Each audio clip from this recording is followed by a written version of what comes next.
ایک سوال ہے جو اسی مضمون کے تسلسل میں کہ کیا حدیث شریف میں یہ لکھا ہے کہ امام مہدی صلیب کو توڑ دیں گے؟ امام مہدی کے متعلق نہیں لکھا، آنے والے مسیح کے متعلق جس میں نازل ہونا ہے اس کے متعلق لکھا ہے کہ مسیح نازل ہوگا تو صلیب کو توڑے گا۔ اب بڑی زبردست باتیں آپ کے پاس کرتی ہیں، حال بند نہیں ہو رہا ہے۔ لکھا یہ ہے کہ مسیح موعود جو نازل ہوگا وہ صلیب کو توڑے گا۔ تو جیسا کہ میں نے بیان کیا تھا وہ سارا مضمون اس سے پہلے بحث گزر چکی ہے، تمثیلی ہے، یعنی صلیب سے مراد ظاہری صلیب نہیں، جس طرح گدھے سے مراد ظاہری گدھا نہیں۔ اس لیے ہمارا اور دوسرے علماء کا یہ اختلاف ہے بنیادی۔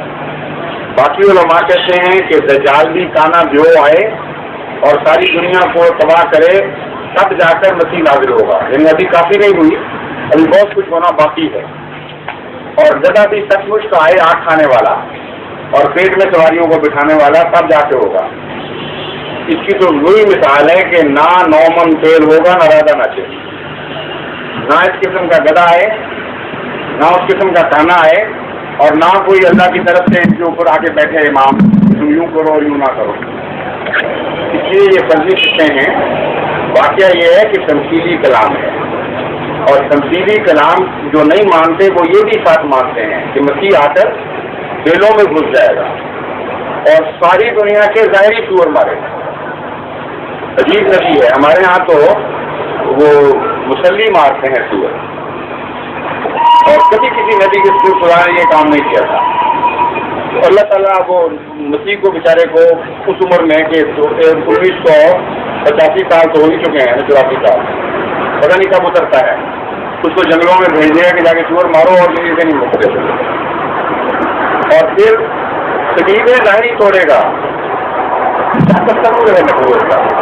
قرآن کے تو دیکھیے کبھی ایسے نبی آئے ہیں تماشے، قرآن کیسے بڑھنے کا سناتا ہے؟ وہ روحانی معنوں میں سوروں سے ٹکر لینے والے لوگ، وہ ایسی قوموں سے مقابلہ کرتے ہیں جن کے متعلق قرآن فرماتا ہے ہم نے ان کو سور اور بندر بنا دیا۔ وہاں بھی ہم ظاہری معنی نہیں مانتے، یہ بھی کہانیاں ہیں، کوئی تاریخی ثبوت نہیں ہے کہ کبھی کوئی انسان سچ مچ کا بندر بناؤ اور سور بناؤ۔ کلام الہی کا ترجمہ کلام الہی کی شان کے مطابق ہونا چاہیے۔ مراد کیا ہے جہاں قرآن کہتا ہے سور بنا دیا؟ مراد یہ ہے کہ تمہاری صفات اتنی گندی ہو گئی کہ خدا کے نزدیک تم انسانیت کے درجے سے گر گئے۔ ایک درجہ تھا انسان سے کم ہو کر نقال بن گیا، انسان کی شکل صورت انسانوں والی بنا لی نقالی میں، لیکن اندر انسانیت نہیں۔ اس درجے کا نام ہے بندر۔ بندر بھی تو ڈوڈگی کے اوپر ناچتا ہوا دلہا بن جاتا ہے، رضویہ شادی مچاتا ہے، ٹوپی پہنی ہوتی ہے، سوٹ بوٹ پہنا ہوتا ہے، انسان تو نہیں بن جاتا، نقل اتارتا ہے۔ تو کلام الہی معنی رکھتا ہے، کوئی بڑی بوڑھی کی جہلانہ کہانی نہیں ہے یہ کلام الہی۔ اس لیے ہم یہ ترجمہ نہیں کرتے کہ ظاہری سلیبوں کو توڑتا پھرے گا۔ مراد کیا ہے؟ مذہب عیسائیت کی جان توڑ دے گا، صلیب کو توڑے گا، ان کی کمر توڑ دے گا، ایسی مضبوط دلائل سے ان کا مقابلہ کرے گا کہ ان کے لیے مقابلے کی طاقت نہیں رہے گی۔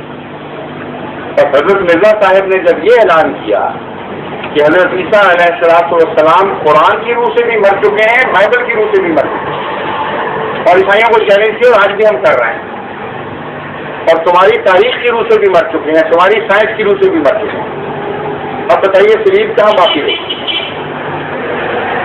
وہ صلیب ٹوٹ گئی جس نے مسیح کو توڑنے کا دعویٰ کیا تھا، یا مسیح ٹوٹتا یا صلیب ٹوٹتی؟ تو آپ نے جب یہ فرمایا کہ مسیح صلیب سے زندہ اترا ہے اور خدا کا بیٹا نہیں ہے تو صلیب کو توڑ دیا، یہی معنی ہے۔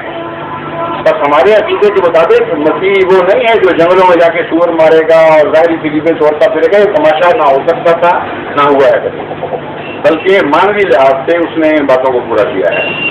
ظہور مہدی آخر زمان ہے،